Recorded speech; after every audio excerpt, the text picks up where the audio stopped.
I don't buy a lot of new comics, but when I saw this, I pretty much had to. This is Fantastic Four Full Circle by Alex Ross. I mean, that kind of brought me back right there. I wasn't expecting a graphic novel from him.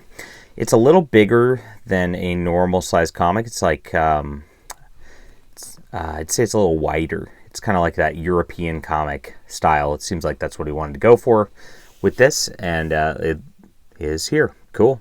My name is John Delarose. I'm a #1 best-selling author and award-winning comic creator. I've got my books in the description below. If you like my taste in comics and want to support the channel, best way to do so is just go to Amazon, go to my website, anything like that, and check out one of my books. I'd appreciate you guys for doing so. So thank you so much. All right, here it is. This is the cover. You see the swirling colors on here, which is pretty neat. Here's the back. I think it's like 60 or 80 pages or something like that. It's a full story, just complete deal without any sort of, it actually has a whole deal with the Fantastic Four right here. And you got some interior art also, and you got this beautiful little four thing. It's a really nice presentation for the book all the way around. The back dust jacket's a little more normal, and that's that. So you get into this story, and it actually just directly references the first trip to the negative zone that the Fantastic Four had. At the time, like, Ben Grimm was out, like, being angry and quitting the Fantastic Four, one of those deals. And somebody body swapped kind of with him and tried to take his place in there, and then ends up going into the negative zone with Reed. And even though he was, like, trying to steal Ben's life, he ends up saving Reed at the end of it. And that's where this kind of pulls from. What you'll notice right away is, like, this is not like the painted Alex Ross book that you're expecting to find. And I was a little surprised by this. Now, I did see that there's a colorist involved, and the colorist's name is... where is he? It's on here somewhere. Here it is. Alex Ross with Josh Johnson. So he's got an assistant doing some coloring work on there. And so this is actually drawn more. You can see, like, kind of the pencils and all that. It's not exactly a painted deal like you might expect, which is kind of neat. So it's very different looking than I would have expected. I mean, it's beautiful as it is. The color choices are freaking awesome. There's such great contrast in here, and there's so many just vibrant looks to it. It's very trippy. It's very 80s in the way that it's done almost, and I love it a lot. Alex Ross's art is fantastic. It's very almost photorealistic in the way that he does things. Very cool.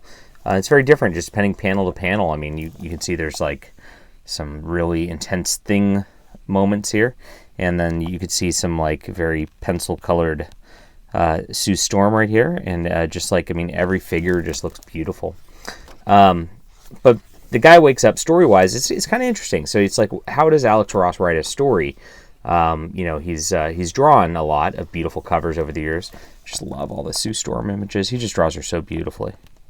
Good stuff. Look at the cool little, like, almost pixelated colors in this frame here. Neat stuff. Basically, this guy's like a walking shell as he comes back. This guy who stole Ben Grimm's deal, he shows up and they're like, "Hey, what happened to him? How's he here? Thought he was dead in the negative zone." All these negative zone monsters come and attack all of them at the beginning. So you get a lot of action right here. You get some very nice, like, Sue and Reed family moments through this. And they decide to go to the negative zone to try to figure out what's going on with this whole situation.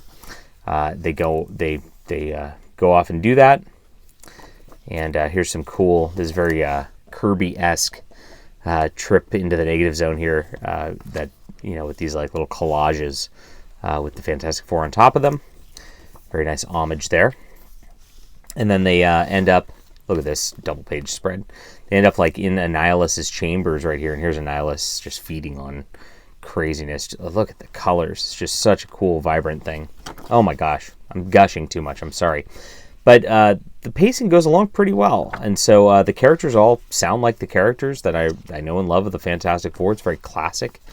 They get captured by some evil negative zone creatures and move along from one scenario to another. And then they end up, like, on these asteroids, like, just like that issue of the original negative zone issue, going towards, like, this negative Earth. And they end up going to that Earth, and then they find that the guy who died is there, and he's leading this group of people on this kind of negative Earth. And Reed makes him some clothing so the guy can get out of his like weird armor. He stays there, and the Fantastic Four just kind of go home after just making a scientific discovery, fighting through the negative zone, and realizing that everything's going to be okay. Reed comes up with this like whole sort of psycho version of the negative zone, where it's like it's not just negative matter, it's kind of a twist on it, where it's like this is the thoughts we have, and then Ben at the end is just like, okay, cool, we're home safe, can't we just be happy for once? Kind of nice. So I read this all in one sitting. It was very nice to read. Perfect all the way around. I just wish there'd be more comics like this. There's nothing weird in it. It's just a very straightforward story. Feels good. Great family dynamic. Great characterization. The dialogue's crisp. Everything about this was fantastic, and that's how it should be. So love the art, of course. 10 out of 10. 100% recommend this. This is a quintessential Fantastic Four tale, in my opinion. All right, leave a comment down below with what you think. Hit that like and subscribe button, and we'll be back soon.